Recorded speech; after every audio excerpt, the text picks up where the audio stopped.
A recent news, Iran just retaliated and unleashed a major attack on Israel. Is the market going to go down? Is the next recession coming? What should we do next? If you're an investor, keep watching. So in the recent 4 to 5 years, the world has been rather unfortunate to witness two wars. The Russian-Ukraine war that started in late 2021 and the recent Israeli and Palestinian conflict that started in late 2023. Before I start, there's a disclaimer that I want to put up right here.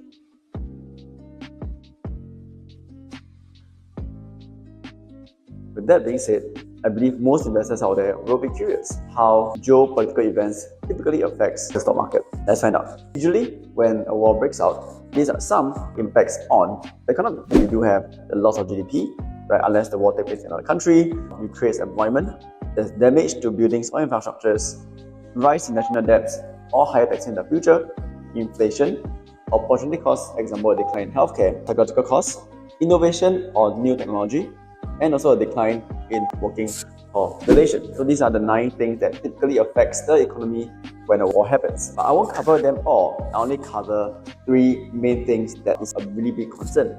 And these 3 will be inflation, the rise in oil prices, and of course, the rise in national debt. For inflation, countries usually struggle to meet the cost of war. Therefore, they need to print money to meet, which eventually leads to inflation. Second would be the rise in oil prices. If we refer back to the Gulf War that happened in 1990, the price of oil rose from $29 a barrel all the way to $46 a barrel in 3 months. And same for what's happening during the Ukraine and Russia war, which I'll attach a chart right here. Last but not least is a rise in national debt. So owing to public or intra-governmental holdings, there will be rise in public sector debt. For example, in World War II, the UK debt rose to 240%. So here are some examples of how the 3 points have played out in history. So we refer it back all the way to World War I. When World War I happened, there was an increase in labor force from 200,000 military men to 5 million. The labor force increased 10% from 40 mil to 44 million also. Next, there was unemployment decline. It dropped from 7.9% all the way to 1.4%. So with unemployment decline, means more people get employed. And with this, more jobs are created. Majority of the people in the country have income, and that increased spending power, which links to inflation.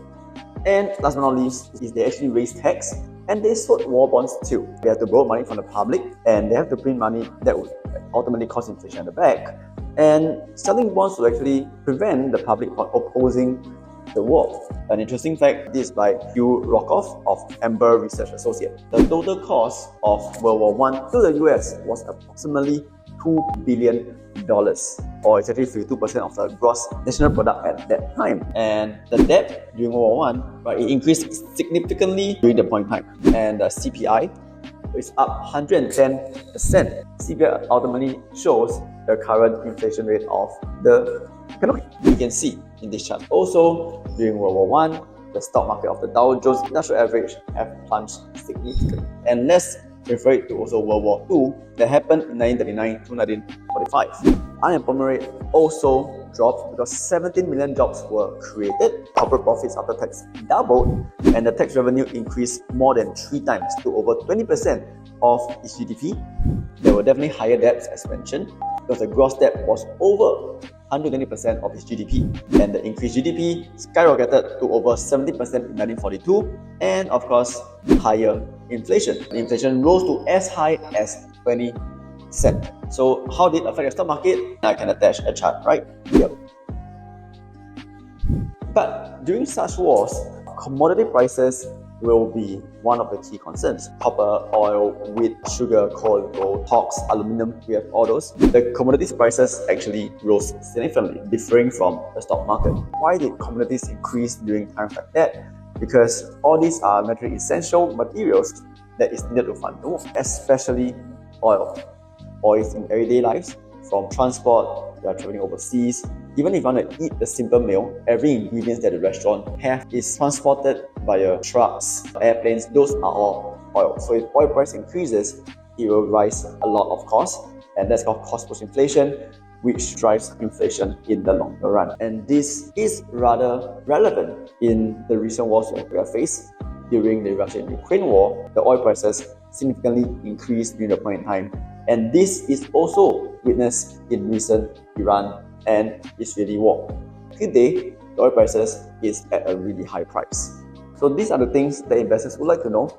Number one, rise in oil prices or ultimately commodities price increase. These will ultimately lead to point number two, inflation in the longer run. And last but not least, higher national debts in the country. What are the key takeaways we can understand from these geopolitical events in history? Number one, commodities or oil may be a good leverage in this kind of point in time. Of course, this is not a financial advice. Please do your own due diligence. Point number two is long-term bonds may not be a good option currently. In my opinion, again, it's not a financial advice. Please do your own due diligence. Why? Because with the recent CPI release, CPI has climbed up 3.5%. Short-term bond yields are rising, but long-term bond prices are falling. Bond yield and bond price go in inverse direction. So in my opinion, the opportunity cost is rather high, and maybe that's not a place to go. Point number three would be ultimately to stay invested. Here's a chart to show all the countless geopolitical events since 1941 all the way to 2020. On a one-day S&P 500 index, the average drawdown is only 1.2%, and the biggest drawdown on average is around 5%. So how long does it take for the market to bottom? Again, based on the chart, it takes an average of 22 days across all the various wars that happen. And it takes only an average of 47 days to recover.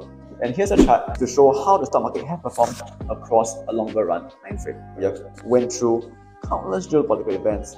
However, the market ultimately still goes up higher and higher in the longer run. The average bear market lasts 11.3 months. However, a bull market averagely lasts 4.4 years. So to stay invested, do not panic, will be something beneficial. As they say, time in the market is always better than timing the market. So yeah, this is just a really short video to cover how geopolitical events ultimately affects your portfolio, and I hope you find this helpful.